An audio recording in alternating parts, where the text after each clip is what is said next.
Wow, what's this? Can someone come here quick? And the loud yell from my husband echoed from the bathroom. As I rushed to see what was happening, the sight of my husband made me gasp. My own scream bouncing off the walls. Looking at my mother-in-law and sister-in-law, their faces were clearly panicked. I bet they are the culprits. Earlier this morning, I overheard them talking. They were discussing something outrageous, like sending me to the afterlife, putting an end to me. The real target is me. Even the thought of what would have happened had I been the one in there is too terrifying to bear. I'll never forgive them. As I made up my mind, I noticed my husband standing next to me. Seemed to share my sentiment. I'm Betty, 35 years old. I work in a call center. My husband Tim, who is the same age as me, works in a factory. We met at a 24/7 fitness gym. I've been going to the gym for 3 years now, so I have a regular crowd I see there. Most of the time, I didn't interact much, just listened to music with my earbuds in, silently doing my workout. One morning, as I was about to use the machine at the gym, the belt on the machine slipped off. Never having had this happen before, I panicked, thinking I might have broken it. At that hour, there was no staff around. With tear-filled eyes, I looked around helplessly. No matter what I did, I couldn't fix it. That's when my husband approached me. Are you okay? This thing has been slipping off quite often recently, he said, easily fixing it. Thank you so much. I thanked him with a relieved face. Tim's body was muscular and he was of good build, one of the regulars I often noticed. After that, we started talking whenever we met. The fact that we were the same age, had irregular working schedules, and other commonalities brought us closer, and before I knew it, we had become quite close. Despite not knowing each other for a long time, we could chat openly like old friends. I was really comfortable around him. 3 months after our first conversation, we started dating. After dating for 2 years, we decided to get married. I was so happy when he proposed, I immediately said yes. That same day, however, Tim struggled to say, Betty, it's okay to say no if you don't like it, but would you consider living with my family? I hadn't thought about living with his family and didn't know what to say. Tim continued, We'll put locks on our room to protect our privacy. You won't need to do household chores either. I know your job can be irregular and it's tough. My mom and sister aren't working. If they give you any trouble, I'll protect you. My mom hurt her leg, and it seems like they could use an extra pair of hands around the house. I could tell he was considering my comfort in the situation. He must have also noticed that I was not entirely pleased with the idea. I knew his mother had been hospitalized for a while after a fall in the bathroom. Even so, it was a tough decision. I couldn't easily agree to this. I suggested, how about I meet your mom and sister first, and then make my decision? Tim seemed relieved when I said that. A week later, we went to greet his family at his parents' house. Tim lost his father 5 years ago. His mother apparently worked as an administrative assistant until retirement. His sister is 3 years older than us, and recently started living with them after getting divorced. Hello there! Thanks for coming! Tim's mother welcomed us with a smile as we entered the house. Upon hearing her voice, his sister came to the entrance and greeted us energetically. Nice to meet you. I'm Tim's sister. Congratulations on your marriage. We chatted in the living room for a while after that. Both Tim's mom and sister were very lively, and I was laughing the whole time. I felt I could talk to them freely without holding back. Did Tim talk to you about living together? I'm sorry, it's my fault because of my bad leg. His mother apologized on our way out. We won't disturb your newlywed life, Tim's sister assured me too. After meeting and talking to them directly, I felt it might be okay living with them. So I responded, of course, I'd be glad to. Everyone looked relieved and thanked me. I can't say I was completely without concerns, but I felt we could build a happy home together with these people. A month later, I started living at Tim's family home. Just as Tim had promised, our room had a lock and his mother and sister couldn't come in. Thinking about our newly married life started making me feel excited. Both my husband and I have jobs with irregular schedules, and we often have night shifts. While we were unpacking after the move, we realized we might often miss each other, but we made a point to cherish the time we spent together. My mother-in-law and sister-in-law were just as cheerful and kind as when we first met. They took care of most of the housework, so I only had to help out a bit. I noticed my mother-in-law having trouble walking, so I decided to do what I could in her stead. However, one day, my husband was at work, and I was off after a night shift. I got home in the early morning, and when I woke up in the afternoon, I found my mother-in-law and sister-in-law at the dining table. Hey, don't you think you should be more proactive about doing chores? My sister-in-law asked, to which I was taken aback. As I was at a loss for words, my mother-in-law chimed in. It's nice to be healthy and just stay in your room all the time, isn't it? Their tone was so unlike their usual selves that I wondered if I was dreaming. I'm sorry, I'll be more careful from now on. I responded timidly, to which my sister-in-law replied, Don't tell Tim anything unnecessary. Okay, I understand, I replied, and went to the bathroom to wash my face. I wasn't sure whether I was dreaming or not, but I realized that despite what my husband said, I had been relying too much on my mother-in-law and sister-in-law for housework. Feeling a bit of remorse, I took on more chores that day. However, they seemed displeased with my housekeeping and remanded me multiple times. As I was cooking dinner, my husband came home. My mother-in-law and sister-in-law were sitting on the couch watching TV. Is Betty cooking dinner? She must be tired from her night shift, he said with a surprised look on his face, and started to say something to my mother-in-law and sister-in-law. But before he could, I interjected. No, it's okay. I wanted Tim to have some of my homemade cooking for a change. I decided to take charge of dinner tonight. My husband seemed very pleased. During dinner, my mother-in-law and sister-in-law were completely different from the afternoon, saying, This is delicious, Betty. You're really good at cooking. And, teach me how to make this next time, in a cheerful manner. I thought to myself, these people must be two-faced. From then on, they became strict with me on days when my husband was at home. I used to live alone, so it's not that I can't do housework. Their frequent criticism was somewhat annoying, but I went about my chores smoothly, though they always seemed dissatisfied. Then one day, as my husband and I were watching TV, my mother-in-law stood up to go to the bathroom. She seemed to be having a particularly bad day and was having a hard time walking, so I stood up to support her. But after a few steps, she suddenly fell. Ouch, Betty! Why did you push me? She cried, crouching down and holding her leg. I hadn't pushed her, of course. To me, it looked as if she had fallen on purpose. Hearing her cry out, my husband rushed over and asked, Mom, are you okay? Betty, did you push her? As he looked at me. When I attempted to deny the accusation, she dramatically sobbed.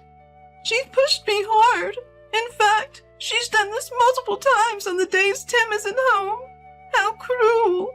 Just because she didn't want to live together with us. At this point, my sister-in-law emerged from her room and exclaimed in a seemingly exaggerated tone, Mom, did she do it to you again? While glaring at me. As I stood there flustered, Tim lashed out at me. Betty, if you have any problems, talk to me. There's no need to take it out on Mom. This was the first time he had raised his voice at me since we've been together. He didn't see the moment his mom fell. I was devastated that he quickly assumed and didn't even consider the possibility that I wouldn't do such a thing. I didn't do anything, I said, tears welling up in my eyes. I fled to my room to escape the situation. As I looked back through my tears, I saw my sister-in-law smirking. This was definitely done on purpose. After a while, Tim came back into the room and said, I'm sorry for yelling earlier. Maybe because Mom has trouble walking. It seemed to her like she was being pushed. You don't have to worry about it.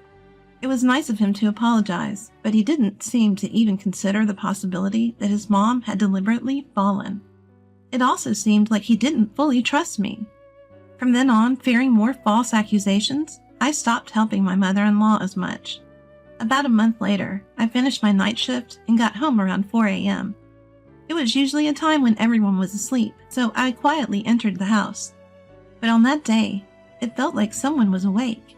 Thinking it was Tim, I headed towards the living room when I heard whispering from the bathroom. As I pressed my ear against the bathroom door, I heard my mother-in-law and sister-in-law's voices saying, "That would be the end of her. She is going to like the other side." I was shocked by the conversation I'd overheard. I was terrified, wondering what they might do to me. Careful not to alert them, I quietly made my way to my room. I got into bed without taking a shower, but I couldn't sleep as their conversation kept replaying in my mind. The next day, I was scheduled to attend a friend's wedding. I had hardly slept due to fear, not knowing what they might do to me if I stayed in this house. But I said to Tim, "I'm going shopping for tomorrow's wedding," and left the house at the same time as him. Tim looked concerned, asking, "Haven't you slept at all?" That day, I decided to contact him so we could have dinner together and return home. I couldn't bring myself to tell Tim about what I overheard in the morning. When we got home, Tim said, "There's a show I want to watch tonight," and sat down on the couch. Seeing this, my mother-in-law, seeming overly pleased, said, "Betty, you have a wedding to attend early tomorrow, right? Why don't you take a bath first?" I thought it was odd for someone to suggest that I take a bath. I usually am the last one to bathe. Suspicious, I went to check the tub and found some kind of black liquid floating in it. I couldn't quite figure out what it was. Could it be some unusual bath additive? It had a unique smell to it. However, having overheard a conversation this morning, I was scared to be the first one in. After confirming that my mother-in-law and sister-in-law were chatting in the kitchen, I sidled up to my husband and whispered, so only he could hear, "We've got 30 minutes till the show starts. Why don't you take a bath first?" "Good idea. I'll jump in quickly," he said and headed for the bathroom. I took his place on the sofa. "Whoa, what's this? Can someone come here, please?" I could hear my husband shouting from the bathroom. I don't think more than 3 seconds had passed since I'd heard the sound of him getting into the bath. When I rushed over, I saw my husband's body had been dyed jet black. I let out a cry of surprise. Looking back, my mother-in-law and sister-in-law were standing there with panicked looks on their faces. "What should I do? How did this happen?" My husband was frantically saying. I asked, "Mother-in-law, you prepared the bath, didn't you? What is that black liquid?" My mother-in-law, flustered, stuttered out, "Wasn't Betty supposed to bathe first?"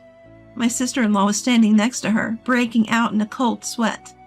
Then my husband sniffed the air and said, "Could this be hair dye? What are you going to do about this? It's hard to get it off once it's on skin." My mother-in-law and sister-in-law said nothing, so for now, my husband got out of the bath and moved into the living room. I'd read online that makeup remover could be used to get it off, so I gave some to my husband. He was scrubbing hard, but it didn't seem to be coming off easily. The thought of what would have happened if I'd been the one to get in made me shudder. I would have had to go to a wedding the next day with my body all covered in black dye. Moreover, I have very sensitive skin. There was one time I had my hair dyed, and even though they used a mild colorant, I couldn't stand the pain during the process and had to stop halfway. My scalp was severely irritated, and I felt unwell for a while after that. If I had gotten into a bath filled with hair dye, getting dyed black all over would have been the least of my problems. Most likely, I would have broken out in itches and pains all over my body, which would have been a terrible ordeal. Scrubbing hard to get it off would probably severely damage my skin too. Knowing what they did, the thought that my mother-in-law and sister-in-law were involved is horrifying. I helped my husband Tim, vigorously scrubbing the hair dye off his skin. Watching us desperately trying to remove it, my mother-in-law and sister-in-law were whispering frantically to each other. Though we couldn't completely remove the stain, we managed to make it far less noticeable. Then I said, "Mother-in-law, sister-in-law, Tim, I need to talk. Please sit here at the dining table." I prompted them to sit down. "The two of you were in the bathroom this morning around 4 a.m., right?" When I mentioned that, my sister-in-law quickly responded, "What are you talking about? We were obviously sleeping at that hour." But it was clear she was flustered. When my husband asked, "What were you talking about?" I told him. They were saying things like, "Betty's done for. "She's going to the other side." Surprised, Tim said, What? What does that mean? His mother retorted, "Were you dreaming or something? There's no proof of such a thing." Then I pointed to my husband and said, "This is the proof. When we got home, you suggested I take a bath, didn't you, Mother?" I found that strange. I had mentioned that I have sensitive skin, and our wedding is tomorrow, remember? My sister-in-law snapped back.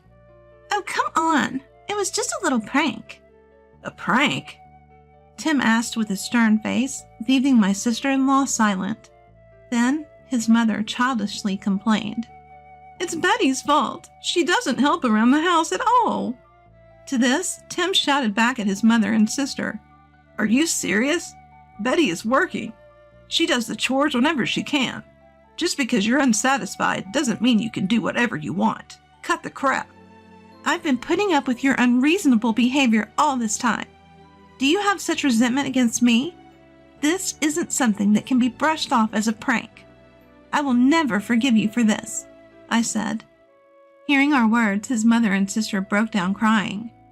"I'm sorry. We went too far." Then Tim said, I will never forgive you either. I don't want to be family with people who do things like this. Leave by tomorrow." "But where are we supposed to go? We don't have anywhere to go," his mother argued, to which Tim retorted, That's not my problem. There's no way we can live together anymore. Be ready to leave by tomorrow. Once Tim and I returned to our room, I could no longer hold back my tears. I had been scared ever since I overheard their conversation that morning. I'm sorry I let Tim take a bath after hearing their conversation. I apologized through my tears. Tim reassured me. It's okay, Betty. I'm really glad you didn't take a bath. You've been through a lot, haven't you? I'm sorry I didn't realize it earlier. He embraced me. The next day, Tim forcibly drove his mother and sister out. They moved to our house just before we got married, and since the house is under Tim's name, he had the right to do so. He changed the locks while I was away at our wedding. Neither his mother nor sister have jobs. They had a bit of money left from the living expenses we had given them, but not enough to rent a place. They tried asking relatives for help, but it seems that they were turned away after Tim explained the situation to them. They ended up taking a loan to rent a place, but they weren't approved due to their lack of employment. Having almost no work history, and with the rumors spreading around the neighborhood, they were unable to find even a part-time job. Currently, they seem to be sleeping in a youth hostel. They brought it upon themselves, I reckon. The life of just me and my husband began. Though we often have conflicting schedules, we exercise together at the gym or go for a morning run when our timings align. I'm living each day with a truly invigorating feeling. On days when we can eat together, I make homemade meals. You're coming off a night shift today, aren't you? You don't have to push yourself, my husband Tim says, but I'm delighted to be able to feed him. Delicious. Did your cooking skills level up again? Tim always praises me. These moments are my happiness. Though there may be difficulties in the future, I want to live our lives helping each other.